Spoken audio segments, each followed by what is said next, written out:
All right, so it's been a long time in the making, but finally got around to doing the clean progression. Whenever we are going to be doing a clean for either the strength portion or part of the Metcon, be sure to take all the athletes, regardless of their level, through this progression just to sanity check, but also to improve everybody's movement at least just a little bit. So the progression is as follows. Get everybody to front squat first. If people can't front squat, they're not going to move on to the clean. Get them front squatting. After the front squat, it goes dip, dip, bow, dip, bow, dip, dip, bow, go, dip, bow, bend, bow, dip, dip, bow, bend, go. All right, so we'll move through that so I can show you all the points, performance, and things to look for. All right, so start off with the front squat, feet shoulder width apart. The grip, your thumb should be just on the outsides of your thighs, barely touching the shorts. From there, bar high on the chest, resting on the top of the shoulders and the clavicle, high elbows. From the side, looks like this. So just make sure people understand what the front rack is and can squat in it. When we squat, make sure knees are tracking out, weight stays on the heels, knees tracking out, profile. Knees tracking out, weight on heels, elbows up, knees tracking out. Once you get that past that point, you move into the actual clean. So here's the way that progression looks. So feet underneath the hips. Grip is the same as the front squat. Thumbs barely touching shorts from here. Big chest, shoulders back. Then you dip. Knees go out, you go down 2 or 3 inches. Shoulders over hips, hips over heels. From there, you say stand, people stand back up. From the side, big chest, shoulders back, dip, shoulders over hips, hips over heels. Cool.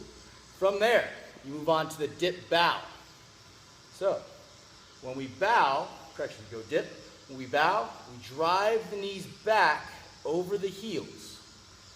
And we hinge at the hips until the bar goes below the knees. From there, we go back to the dip position, bringing the hips to the bar, not bar to hips, hips come back to the bar. Now that we're in the dip, we have a vertical torso, jump, catch, jump, catch, stand, reset, dip, bow, dip, go, stand. All right.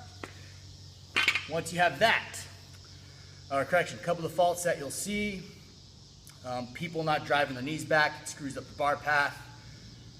People bending their arms early, you want to make sure arms stay straight until hips are completely extended. And a big one, this will cause lollipopping, is extending the hips while they're still over the bar. All right, want to make sure we are getting back to the dip position before we pop the hips. Sweet. All right, and lastly, the bend. So it goes dip, bow, bend. Bend goes to mid shin. It represents the bar being on the ground. Looks a bit like this. Dip, bow, bend, bow, dip, go, stand. All right. And then at full speed, it looks like this. Dip, bow, bend, go. Pretty straightforward. So as a coach, work micro, macro, macro, micro, macro, micro, macro, micro, macro. So once we're all at a static position, make sure everybody's positioned correctly. Go across the board. Actually, take about 4 or 5 athletes to make sure the position's correct. Give verbal cues as you need. From there, focus in on one athlete. Watch their dynamic movement when they go from position to position. Once we're back into a static position, zoom back out, macro the entire room, and coach faults. Correction, give cues, correct the faults. Each step in the progression, you are going to allow maybe like 4 or 5 reps per part. All right? Don't belabor any points. Help out the movement, make athletes better. You're not going to correct everything all at once. Pick the most egregious faults and go with that. But yeah, that's the clean progression. Pretty simple and straightforward. If you got any questions, let me know. And as always, if there's a better way, let me know and we'll all get on the same page and coach it that way. So yeah, high five. Whoosh.